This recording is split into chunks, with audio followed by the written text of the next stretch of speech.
Tantor Audio, a division of Recorded Books, presents Straightening My Crown, Conquering My Royal Mistakes by Mackenzie Douthit Mckee, narrated by Mackenzie Douthit Mckee. To my mom, thank you for walking this earth as a perfect example of love, grace, passion, hope, and integrity. Everything I am today is because of the life lessons you taught me and the examples you set. To my dad, thank you for showing me what being truly loved looks like. You are so full of strength and it amazes me daily. You love your wife and kids more than any man I know. You are my superhero. To my siblings, Whitney, Kaylee, Zeke, and Mike, who are full of grace and love. To my grandma Jane, who traveled the country to watch me compete and has always been a huge cheerleader in my life. To Kayla for walking through every season of life with me. To my kids, Gannon, Jaxie, and Bronx for being my blessings and saving grace. And to Josh for being my best friend. Introduction. Trust in the Lord with all your heart and lean not on your own understanding. In all your ways submit to him and he will make your paths straight. Proverbs 3:5-6. When I was first approached about writing this book, I had major reservations. I didn't know if I was ready to go through with it while taking care of my 3 kids, making an out-of-state move, and juggling 2 businesses of my own.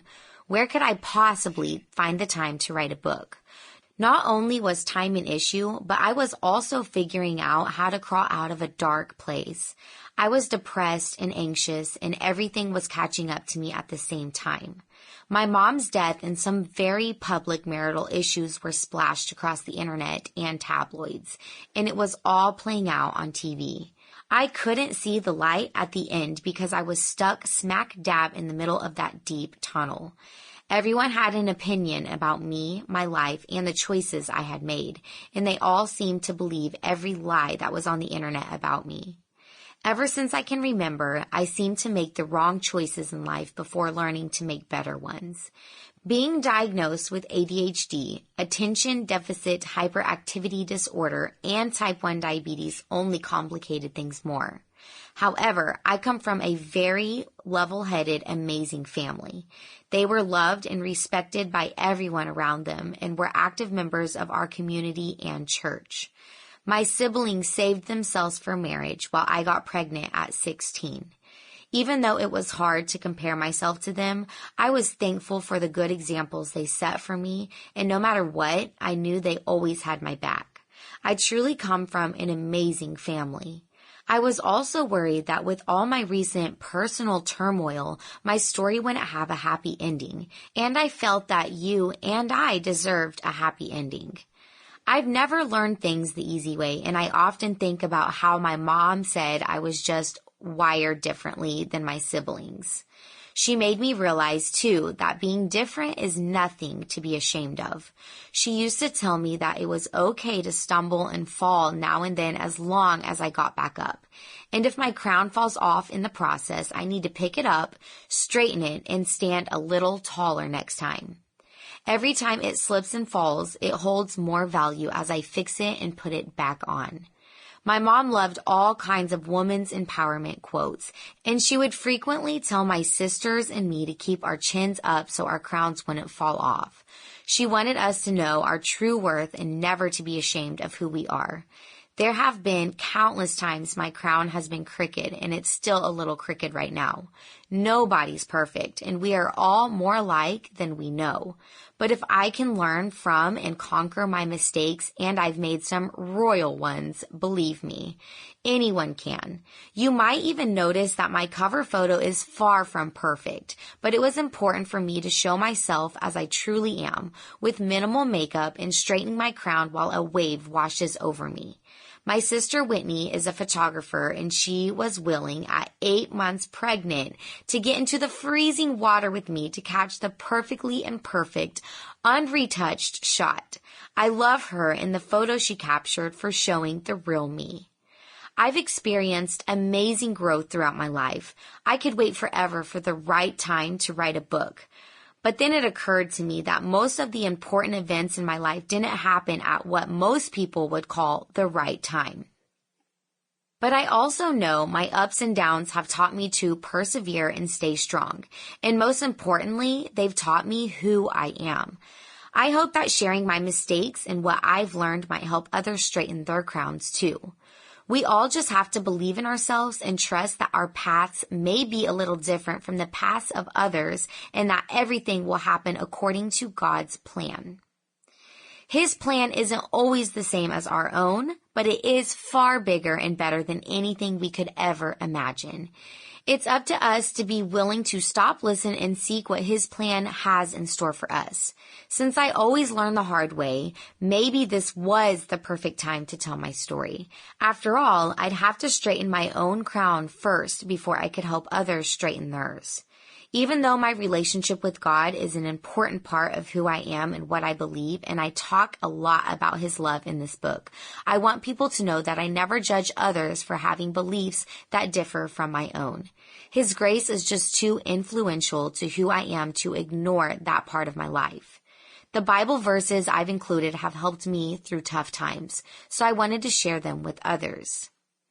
And about that happy ending, it might not arrive at the perfect time or in the easiest way, but I know my happy ending is coming. I'm forging ahead on whatever path I need to take to get there, and I'm ready to face any challenges head first with my crown held high. Chapter 1. The Tough Talk.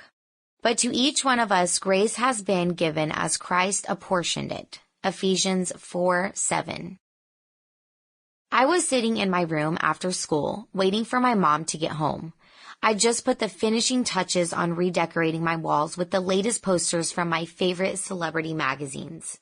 Like most 16-year-olds, I loved plastering the walls of my bedroom from top to bottom with posters of actors and actresses and music stars to jazz up my room and make me feel cool. One thing I always knew I got from my mom was my love for interior decorating. And since my house was where all my cheerleader friends hung out after school and had sleepovers, I had to make sure my bedroom always looked perfect.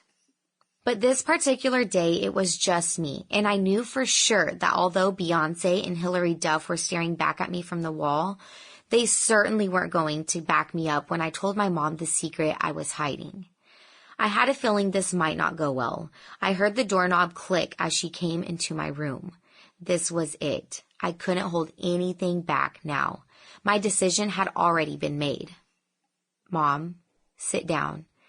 I have to talk to you, I said, nervously tapping my feet.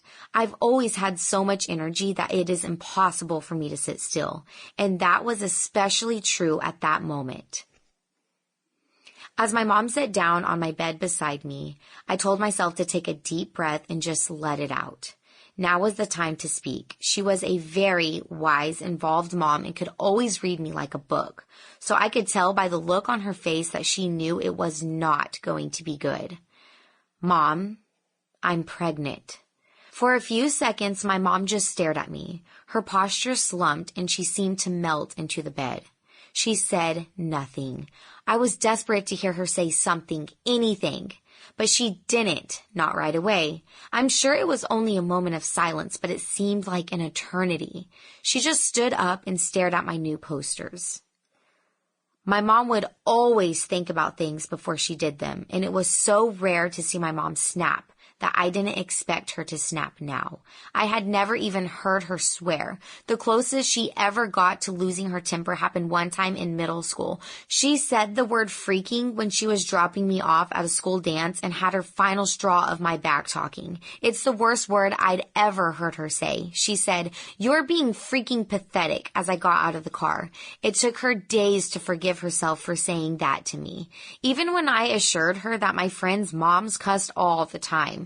And now, even though the blank look on her face showed she was clearly in shock, I was positive that she would keep calm. Boy, was I wrong. Standing up slowly, she turned her gaze to my poster wall. Britney Spears smiling down at her seemed to set her off. She started ripping my posters off the wall and throwing them on the ground. I had never seen her this infuriated before. She didn't stop until every single one was crumpled on my bedroom floor. She walked out of the room and in walked my dad. I knew she hadn't told him, so it would be up to me to share the news with my precious, gentle, loving father. To this day, it's the hardest thing I've ever had to tell him. Upon hearing my confession, we sat together crying. Finally, after a few hours with my dad, my mom came back into my room. When she regained her composure, she started asking questions. Mackenzie, where did I go wrong? I've had 4 kids and raised you all the same way. How did this happen? I glanced over my shoulder and saw my reflection in the mirror. As I exhaled the breath I had been holding, I could feel the hot sensation of shame spreading throughout my body. I knew I had failed my mom, just like I had failed myself as a small child when I couldn't protect myself from trouble. Now I was failing as a teenager and feeling my dreams slip through my fingers. My mom and I had spent my whole childhood since the age of 4 traveling all around the country for all-star cheer lessons and competitions. My family didn't have much money and she had sacrificed so much for me because she just knew I was going somewhere with my life. And here I was. I had ruined everything. Not waiting for any answers, my mom walked abruptly out of my room. Unsettled by her display of rage, I grabbed a few things and went to my boyfriend's house to escape the pain at home. Within an hour, she ended up texting me, Mackenzie, I'm sorry. It was wrong for me to act that way. I will always love you no matter what. I let out a sigh of relief knowing that she seemed to be back on my side, but I still couldn't figure out how to slow my heart rate down. I swear I could see my heart pumping out of my chest. I went back home and went to bed knowing there would be plenty more to figure out the next day. All night, I tried to make sense of my mom's reaction. Maybe she ripped my posters because they were a symbol of how I had always tried to fit in with the popular crowd. She already knew that I had lost my virginity not long before and had also warned me about some of the friends I was choosing to hang around. Then one of those friends ratted me out to my mom, telling her that I was sleeping with my then boyfriend. Looking for any sign that my friend was right, my mom went digging in my dresser drawers and found the birth control pills I had gotten by sneaking behind her back. When I got home from school on the day she found them, she said one of the most hurtful things that she'd ever said to me. You're not my baby girl anymore. It crushed me. My mom forbade me from staying on birth control after she found out I was sexually active because in her mind, that was just giving me permission to have more sex. I guess she just trusted that I wouldn't sleep with my next boyfriend either because she never brought up the topic and must have thought that I had learned my lesson when she caught me before. After that, I started rebelling. It is this season of life I wish I could go back and redo. I would listen to and respect my mom more and see that she just wanted what was best for me. Back then, I would constantly talk back to my mom, and some days when I was told no, I would scream, punch holes in the wall, and destroy my room. My siblings thought I was a spoiled brat, and they were angry at the way I was treating our mom.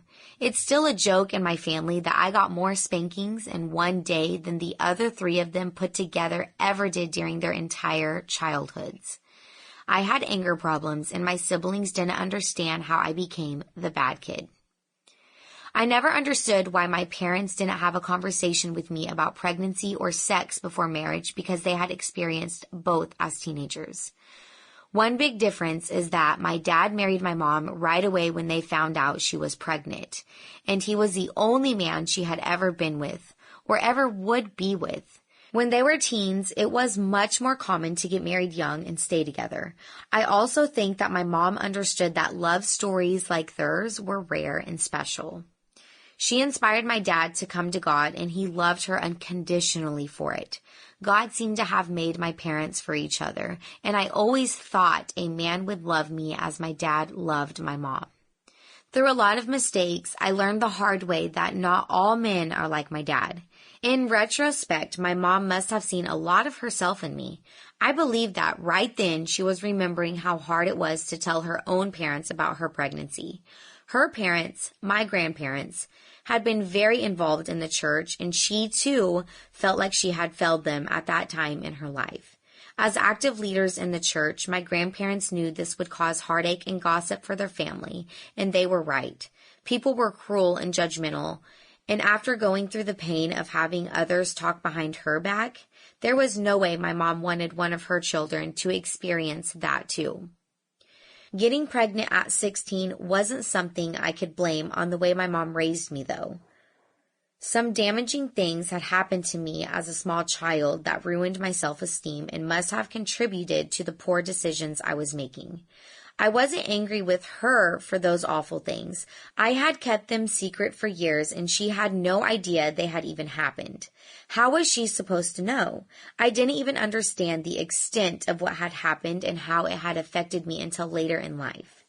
No, I thought that everything that had gotten me here was because I was different and doomed, unlike my siblings who didn't make the kind of mistakes I did. Like my mom, I couldn't understand why I was the only one to suffer from my bad choices, but I knew, in the end, I only had myself to blame. The next morning, my mom came into my room to talk. Reaching out to grab my hand, she still had tears in her eyes. I could tell that she, too, had not slept all night. I was only a few walls away from her, but that night I felt like I was in another country. She was my comfort anytime I was broken, and I just wanted to talk to her. "We're going to do this. We're going to have this baby, Mckee," she said. That was the day I was certain that things would never be the same for either of us. Crowning achievement. God gave my mom a huge gift of grace. I know it was not easy for her to forgive me and face the world with a 16-year-old pregnant daughter, but she was a true example of Christ. Chapter 2. Not according to plan. "For I know the plans I have for you, declares the Lord, plans to prosper you and not to harm you, plans to give you hope and future." Jeremiah 19:11. I come from Miami, but not the one with the pastel colors, beaches, flamingos, and vibrant nightlife in Florida. No, I am from the Miami, pronounced Miami, in the far northeast corner of Oklahoma. The whole town is only 10 square miles and has a population under 14,000. Miami was once a booming mining town in the mid-1800s, situated on a stretch of historic Route 66 not too far away from the Missouri and Kansas borders. But now it's known more for its casinos and the fact that about 25% of its residents live in poverty, many with drug and gambling problems. My parents, Brad and Angie Douthit, were also born in the same area, my dad being just one town over in Wyandotte, Oklahoma. Their love story started in first grade when they rode the same bus to school.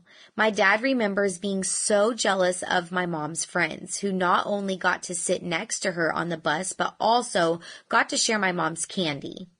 No matter how nice he was to them, they wouldn't share their candy with him, and he thought they were stuck up for not giving him some.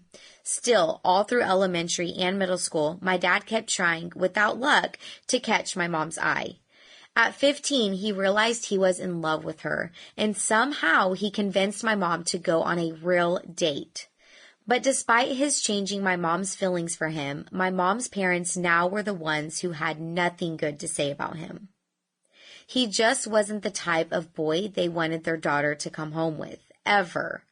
My dad loved to party and drink with his friends, which didn't win him any points with my grandparents. When my mom realized how wild he was, she didn't want to put up with his partying lifestyle either and broke up with him. He dealt with this like a lot of young boys would, by getting even more drunk with friends every night and even showing up at her parents' doorstep.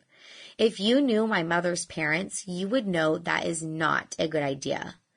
He was so miserable without her. He had to have his precious Angie back.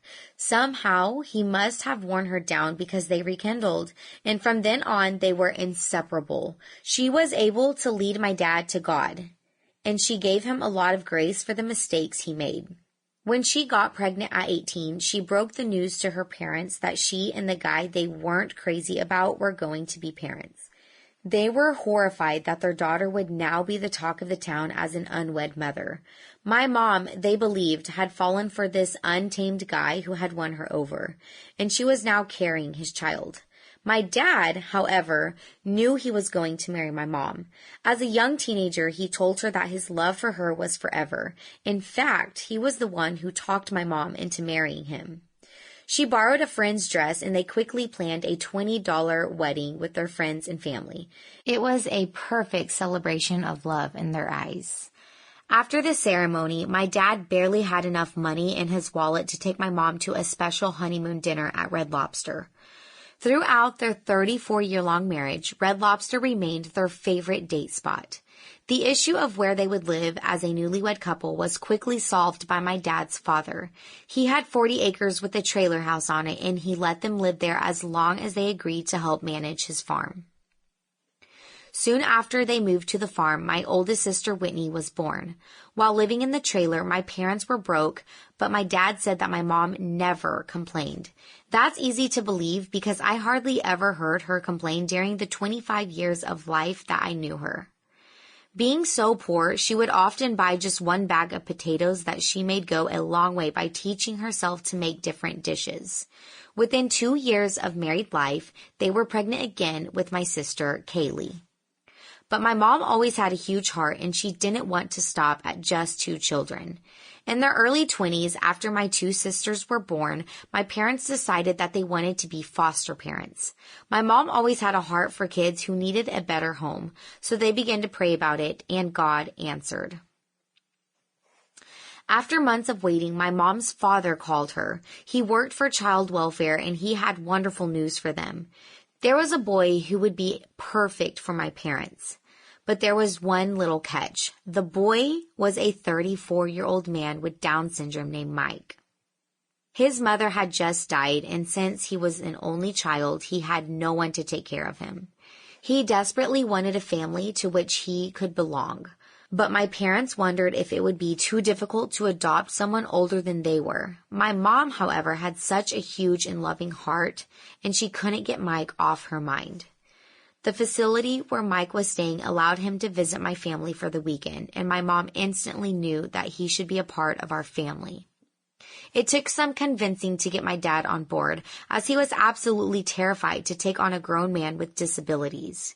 He and my mom were barely adults themselves, and they were barely making ends meet and living in a trailer with 2 small girls. But my mom never questioned God's plan, and she assured my dad that Mike was destined to be a part of our family. Even though it wasn't the image they had in their heads, instead of being worried about the situation, my parents were open-minded and trusted God. My mom prayed for guidance, saying, "Well, God, this certainly wasn't my plan, but it's your plan, and your plan has got to be better than my plan." With that, they moved forward with their plan to adopt Mike. They began to worry, though, that their trailer wasn't big enough for their growing family, and they didn't have money to buy a larger home. That's when pure luck struck. Mike's mom had left her house to him in her will, so now my parents and sisters could move in and live there with Mike. Having never been able to afford their own house, my parents wondered what they could have possibly done for God to give them this incredible opportunity. They immediately began building on another master suite so Mike would have a room and space to himself. When the house was ready, my family moved in, with my sisters sharing one room and my parents the other. Life with Mike was a blessing, and my parents felt so much satisfaction from their decision to adopt him. He was sweet, loving, and extremely funny. Humor just came naturally to him. He was hilarious, and he enjoyed making people laugh. One of Mike's favorite things was to be around people. At church, he eagerly listened and accepted God's word. He loved praising and worshiping God to the point that he started speaking loudly in tongues whenever he went to church. No one minded because everyone in the church was crazy about him. Even if they didn't like any of the rest of my family, they loved Mike, and Mike loved everyone back. He absolutely adored kids, so he would sometimes go to the elementary school where my dad worked, and while my dad was cleaning and doing his custodial duties around the school, little kids would come up to Mike and say hi and talk to him. To Mike, this was his version of heaven. Even though Mike loved my whole family, he was obsessed with my dad, who became his hero. He even had a nickname for my dad, Lammy Pie. We had no idea where he came up with that nickname, and I'm not sure my dad really liked it, but Lammy Pie he was. My dad was still pretty young at this time, and he had a big group of friends with whom he'd play softball. Of course, Mike was always there to watch and cheer him on.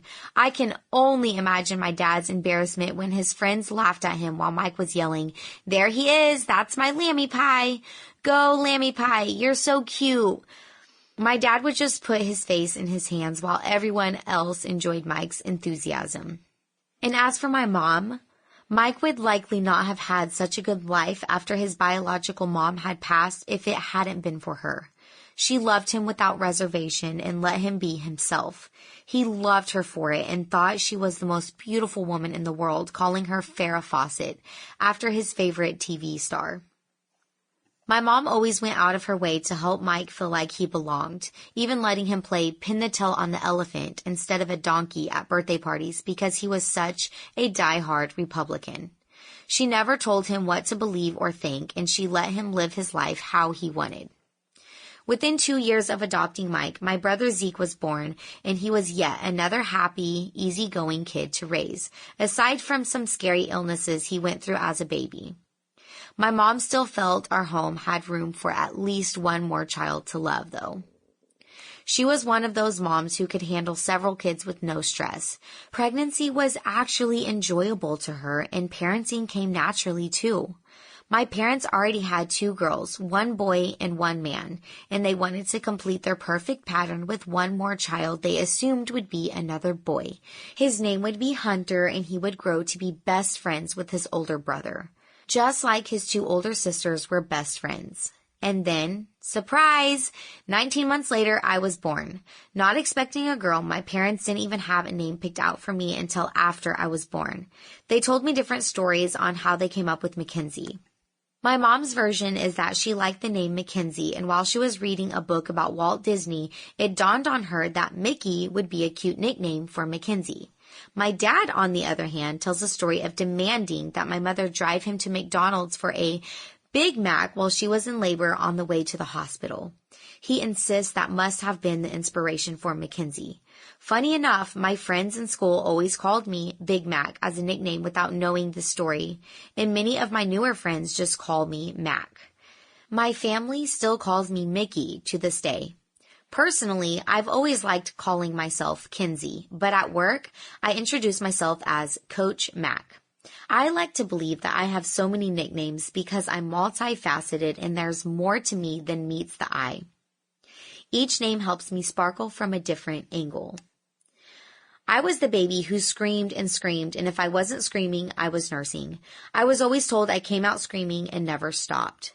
When I was born, the doctors were set to tie my mom's tubes, but she wasn't sure she was ready to be done yet. However, after 3 solid months of no sleep, my mom knew she was done having children.